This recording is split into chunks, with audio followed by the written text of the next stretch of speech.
Yn y fideo yma, mi wnawn ni edrych ar y terminoleg sydd yn gysylltiedig efo'r cylch. Ac i gychwyn, dyma ni gylch ar y sgrin, ac hefyd canol y cylch yn cael ei ddangos. Llinell y cylch yn gyntaf, dyn ni'n galw hyn yn gylchyn y cylch. Hwn yw'r llinell gron sydd yn ffurfio y cylch. Ac os dyn ni eisiau mesur hyd y cylchyn, y term ar gyfer hynny ydy y cylchedd. Hwn yw'r pellter, yr holl ffordd o amgylch y cylch. Gwerth nodi fan hyn, yn Saesneg y gair ar gyfer y ddau derm yma fyddai circumference. Yn y Gymraeg mae gennym ni ffordd o wahaniaethu rhwng y llinell ei hun, y cylchyn, a hyd y llinell, y cylchedd. Nawr nesaf, gadewch i ni ystyried y linell biws yma.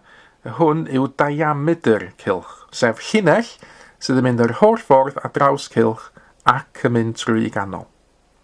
Yna mae gennym ni y linell las yma, sef radiws i'r cylch.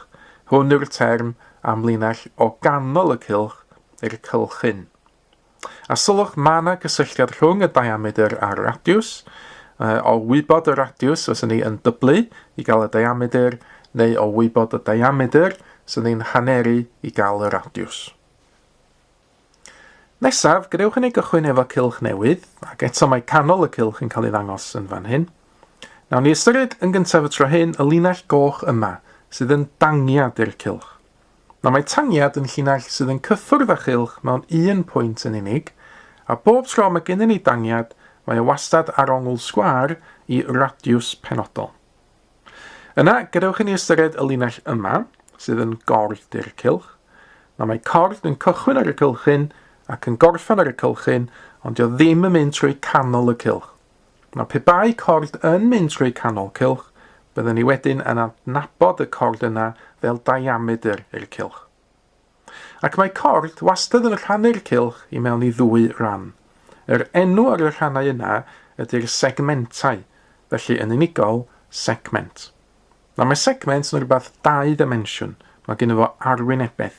Mae pethau eraill yn ei ystyried hyd yma, fel y cord, y tangiad, y cylchyn, y diameter a radiws. Mae hynna'n bethau un dimensiwn, maen nhw'n hydoedd.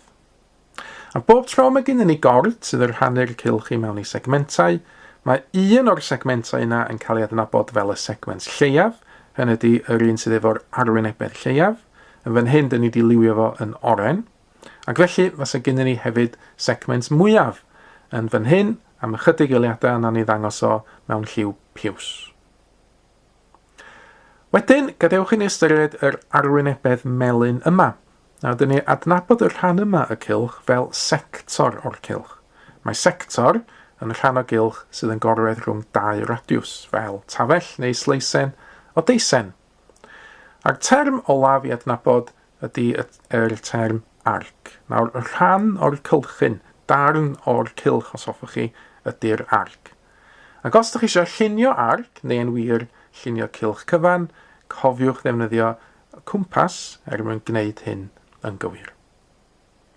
Nawr, ychydig o gwestiynau iddo chi geisio nawr, estynnwch gwmpas a plemeser allan, lluniwch gylch sydd efo radiws 5 cm ac yna ceisiwch ychwanegu y pethau yma i'r cylch dych chi wedi lunio.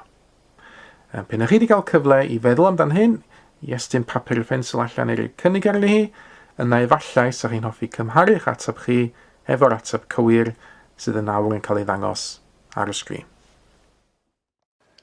Mae mwy o fideos adolygu ar gael ar ein sianel YouTube Adolygu Mathemateg. Am y newyddion diweddaraf neu holi cwestiwn, dilynwch ein cyfrif trydar @mathemateg. Neu ewch i'n gwefan www.mathemateg.com am fwy o adnoddau adolygu.